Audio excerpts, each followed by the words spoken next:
Indian dairy industry, जिसे बड़े बड़े जायंट्स लाइक मदर डेयरी और अमूल ने ऑलरेडी डोमिनेट कर रखा था, फिर भी एक 17 साल का लड़का जिसके पास ना पैसे थे, ना ब्रांड वैल्यू और ना ही इन्वेस्टर्स का सपोर्ट, बावजूद वो इसके एक छोटे से फैमिली बिजनेस को 2000 करोड़ के डेयरी एम्पायर में बदल देता है।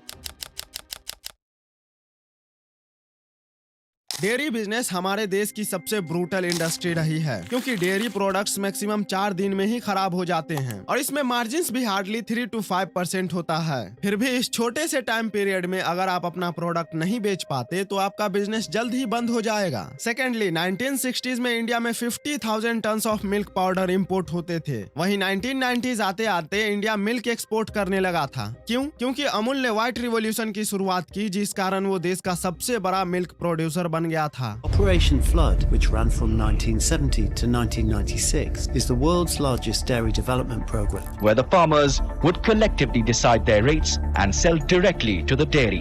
This was the birth of Operation Flood under the newly formed National Dairy Development Board, the world's biggest dairy development program, that transformed India from milk deficiency into the world's largest milk producer. उस समय की brands और corporations के पास पैसे, brand value और technology तीनों ही थे, पर वहीं इस 17 साल के लड़के के पास सिवाय उसके डिटर्मिनेशन के कुछ भी नहीं था। फिर भी उन्होंने मिल्की मिस्ट नाम का ब्रांड बनाया, जो पूरे इंडिया में 2000 करोड़ के डेयरी प्रोडक्ट्स सेल करते हैं। ये कहानी 1992 की है, जब सतीश कुमार सिर्फ 17 साल के थे, जिसने हाल ही में स्कूल ड्रॉप आउट कर अपने फादर के मिल्क बिजनेस को ज्वाइन किया है। बहुत जल्द ही उन्होंने रियलाइज किया कि उनका बिजनेस लॉस में चल रहा है और अगर उन्होंने कुछ नहीं किया तो उन्हें अपना बिजनेस जल्द ही बंद करना होगा, और इसलिए वो अपने मिल्क सेलिंग की बिजनेस में 3 मेजर प्रॉब्लम आइडेंटिफाई किए। पहला, कमोडिटाइजेशन। दूध बेचने में वो कोई वैल्यू ऐड नहीं कर रहे थे, जिस वजह से वो हाई मार्जिन चार्ज नहीं कर सकते थे, इसलिए वो ज्यादा से ज्यादा 30 पैसे से 1 रुपए पर लीटर अर्न करते और कभी कभी तो उन्हें लॉस में भी बेचना पड़ जाता था। दूसरी, सेल्फ लाइफ। दूध की सेल्फ लाइफ मैक्सिमम 2 दिन की होती है, जिस वजह से 10 घंटे के अंदर ही उन्हें इसे बेचना होगा ताकि प्रॉफिट बनाया जा सके। तीसरी, लॉजिस्टिक तो उनके पास थी ही नहीं, इस वजह से वो अपने बिजनेस को स्केल नहीं कर सकते थे। प्रैक्टिकली वो एक ऐसे बिजनेस में फंसे हुए थे जहां न ज्यादा मार्जिन्स थी और न ही लॉजिस्टिक की सुविधा। लेकिन सवाल ये है कि कैसे इस लड़के ने मिल्की मिस्ट को 2000 करोड़ की रेवेन्यू वाला लेजेंडरी ब्रांड बनाया। सबसे पहले उन्होंने वैल्यू एडिशन किया। अब वैल्यू एडिशन क्या होता है? बिजनेस का ये फिलॉसफी कहता है कि किसी भी प्रोडक्ट का मार्जिन डायरेक्टली प्रोपोर्शनल होता है उसमें एडेड वैल्यू के हिसाब से। इसे ऐसे समझते हैं, पीछे हमने जाना कि मिल्क पर हार्डली 3 to 5% का प्रॉफिट होता है, पर वहीं जब इस दूध से दही, पनीर और घी बना दिया जाता है तो इसमें वैल्यू एडिशन का जादू होता है, जहां दूध पर मार्जिन 5% से भी कम होता है, वहीं दही पर 20% का मार्जिन, पनीर पर भी 20% का मार्जिन, घी के साथ 22% और आइसक्रीम पर 35% से भी अधिक का मार्जिन होता है। अब सतीश ने जब अपने बिजनेस प्रॉब्लम के रूट कॉज को पहचान लिया, जो कि मार्जिन, लॉजिस्टिक और ग्रोथ था, वो सब दूध की वजह से ही हो रहा था, पर अगर वो इसमें वैल्यू एडिशन करते हैं तो मार्जिन काफी बढ़ जाता है। इसीलिए सतीश मार्केट में दही, पनीर और घी बेचने लगे। ऐसा करने से उन्हें 3 मेजर एडवांटेज मिले। पहला, जैसे ही वो दूध से पनीर की तरफ शिफ्ट हुए, उनके कॉम्पिटिटर्स के नंबर काफी कम हो गए, क्योंकि उस समय साउथ इंडिया में पनीर, दही और घी जैसे प्रोडक्ट्स के लिए कोई कंपनी नहीं थी। दूसरा, इससे उन्हें हर प्रोडक्ट्स पर हाई मार्जिन मिलने लगे, जिससे कंपनी को एक्सपेंड करने में उन्हें काफी मदद मिली। और तीसरा, वैल्यू एडिशन। वैल्यू एडिशन की सबसे अच्छी बात ये थी कि इसमें प्रोडक्ट्स के मार्जिन तो बढ़ते ही हैं, लेकिन इसके साथ साथ उनकी सेल्फ लाइफ भी बढ़ती है। अगर आप इस चार्ट को देखें तो दूध से आइसक्रीम की सेल्फ लाइफ 12 महीने तक बढ़ जाती है, जिस वजह से मिल्की मिस्ट मार्केट में दही, घी और पनीर बेचने लगे। पर उस टाइम में पनीर का कंजम्पशन साउथ इंडिया में काफी कम था और केवल अमीर लोग ही इसे कंज्यूम करते थे। क्यों? क्योंकि 1995 तक फ्रिज का एक्सेस इंडिया के 20% से भी कम पॉपुलेशन के पास था। पर 1991 के इकोनॉमिक ग्लोबलाइजेशन का असर पूरे देश पर दिखा। 1991 was a landmark year for India, with economic reforms changing the way we live, work and spend money. It's a budget that's set to change the path of the Indian economy. इसका उद्देश्य है कि देशवासियों को अपना माल विदेश में बेचने की अधिक सुविधा हो, उनको बढ़ावा मिले।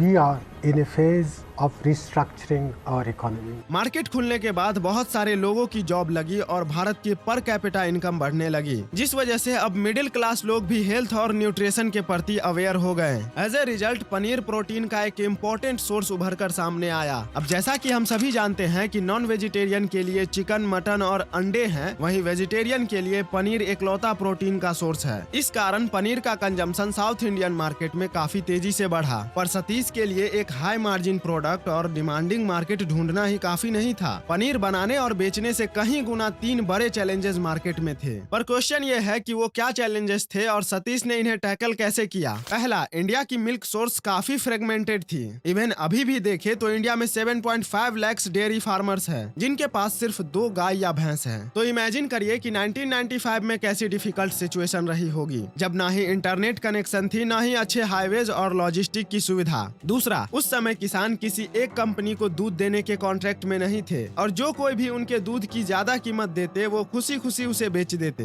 इन शॉर्ट, किसानों की लॉयल्टी जीतना काफी मुश्किल था। तीसरा चैलेंज था अलग अलग किसानों के लाए दूध में इनकंसिस्टेंट क्वालिटी। ऐसा इसलिए क्योंकि किसानों के पास सफिशिएंट नॉलेज नहीं था, जिस वजह से वो पशुओं को कम न्यूट्रिशियस और अनहाइजेनिक चारा खिला देते थे, जिससे दूध की क्वालिटी डिफरेंट हो जाती। इन शॉर्ट, सप्लाई और क्वालिटी की कोई गारंटी नहीं थी और लॉजिस्टिक भी हाई क्लास नहीं थे। फिर भी सतीश ने इन प्रॉब्लम को सॉल्व कैसे किया। पहली प्रॉब्लम सॉल्व हुई लोकेशन की वजह से। मैप में इस जगह को देखिए, इरोड मिल्क बेल्ट, जहां साउथ इंडिया में सबसे ज्यादा मिल्क प्रोड्यूस होता है। क्यों? क्योंकि यहां से कावेरी नदी गुजरती है, जिस वजह से यहां एग्रीकल्चर होती है और एग्रीकल्चर अच्छी होती है तो जानवरों को पालना भी आसान होता है। दूसरी, फार्मर्स की लॉयल्टी। उनकी लॉयल्टी को मिल्की मिस्ट ने बड़े ही वंडरफुल तरीके से सॉल्व किया। उन्होंने किसानों की लाइफ में होने वाली प्रॉब्लम्स को आइडेंटिफाई किया और उनके लाइफ सेवर बने। किसानों की लाइफ में 3 मेजर प्रॉब्लम्स थी। Number 1, lack of loans. ऐसा इसलिए कि बैंक्स किसानों की क्रेडिट पर ट्रस्ट नहीं करते थे।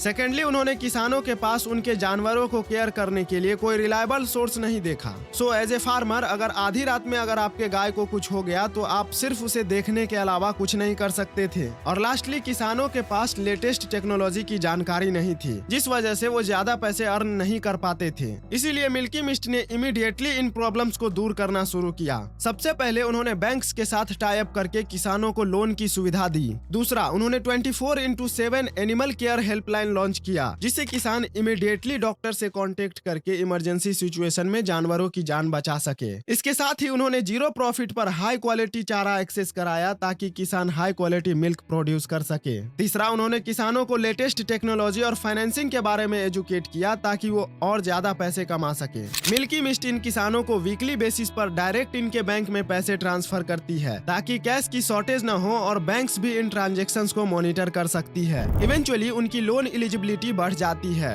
एज ए फार्मर, आप मुझे बताइए कि अगर कोई कंपनी आपको समय से पैसे देती है, आपके जानवरों का ख्याल रखती है, तो क्या आप उसके प्रति लॉयल नहीं होंगे? एग्जैक्टली, मिल्की मिस्ट ने ऐसे ही किसानों की लॉयल्टी जीत ली, वो भी बिना किसी कॉन्ट्रैक्ट के। और इसके बदले उन्हें 3 मेजर बेनिफिट्स भी मिले। Number 1, high quality milk. Number 2, consistent supply of milk. And number 3, उन्हें अपनी कॉम्पिटिटर्स के बारे में सोचने की भी जरूरत नहीं थी। ऐसा करके मिल्की मिस्ट ने मिल्क के सप्लाई की प्रॉब्लम तो दूर कर ली, पर उन्होंने इसे बेचने के लिए क्या डिफरेंट किया। सबसे पहले उन्होंने बेंगलोर के 5 स्टार होटल से शुरू किया, क्योंकि इन 5 स्टार होटल्स के पास पनीर के लिए स्ट्रिक्ट रेगुलेशंस थे, जैसे paneer 0 to 4 degree Celsius temperature पर स्टोर्ड होने चाहिए, पनीर की क्वालिटी कंसिस्टेंट होनी चाहिए। अब जहां लोकल वेंडर क्वालिटी मेंटेन करने में स्ट्रगल कर रहे थे, वहीं मिल्की मिस्ट उनके सारे क्राइटेरिया पर खड़ी उतरी और ऐसे उन्होंने अपना पहला कस्टमर पाया। पर हम सभी जानते हैं कि इंडिया में 5 स्टार होटल का मार्केट कितना छोटा है। इवन आज भी पूरे इंडिया में 5 स्टार होटल्स के नंबर 324 ही है, जिस वजह से ये मिल्की मिस्ट के लिए काफी छोटा मार्केट था बड़े प्रॉफिट बनाने के लिए। इसीलिए उन्होंने किराना स्टोर्स को अप्रोच किया, जहां उन्हें 2 और चैलेंजेस का सामना करना पड़ा। फर्स्टली, किराना स्टोर के पास पनीर को 2 दिन से ज्यादा स्टोर करने के लिए चिलर्स नहीं थे। एंड सेकेंडली, फैक्ट्री से स्टोर तक की ट्रांसपोर्टेशन बहुत बड़ी प्रॉब्लम थी। बिना रेफ्रिजरेटर के पनीर की शेल्फ लाइफ 2 दिन से ज्यादा नहीं होती, और अगर ना ही ट्रक में रेफ्रिजरेशन हो और ना ही किराना स्टोर में रेफ्रिजरेशन की सुविधा हो, तब कंपनी के पास मैन्युफैक्चरिंग के बाद सिर्फ 48 आवर्स ही होते हैं प्रोडक्ट को शिप, डिस्ट्रीब्यूट और सेल करने के लिए। और अगर कस्टमर्स के पास भी रेफ्रिजरेटर नहीं हो तो ये 1 दिन के अंदर ही खराब हो जाएगी। तो फिर सवाल ये आता है कि मिल्की मिस्ट ने इसे कैसे सॉल्व किया। यहाँ पर उन्होंने 2 बड़े एक्सपेंसिव डिसीजन लिए, जो कि उस जमाने में उनके कॉम्पिटिटर्स के लिए किसी फ्यूचरिस्टिक प्लान से कम नहीं था। उन्होंने 20,000 रेफ्रिजरेटर उन रिटेलर्स को देने का डिसाइड किया जो उनके पनीर बेचेगा, और कुछ ऐसा ही कोका कोला ने भी अपने ड्रिंक्स को पूरे अमेरिका में बेचने के लिए किया था। This cooler keeps the air just below freezing, so that with a simple touch of a button, you can enjoy an icy version of your favorite Coca-Cola beverage. And this will allow us to expand to many, many more places because it leverages the coolers that are already out there. You're starting to see there's over 1,000 of these in stores in the US already.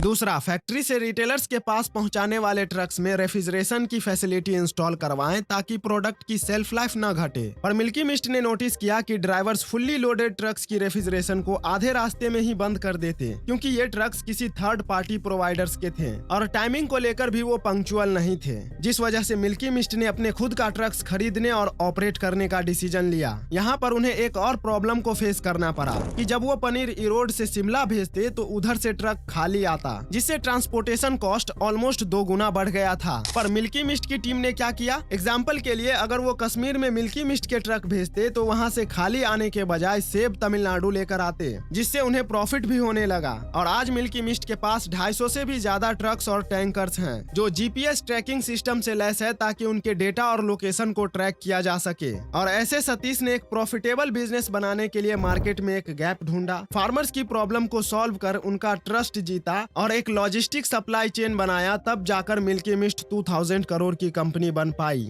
I hope ये case study आपको पसंद आई होगी और ऐसे ही एक 10वीं fail लड़के ने कैसे 300 करोड़ की कंपनी बनाई, इसे आप यहाँ से देख सकते हैं।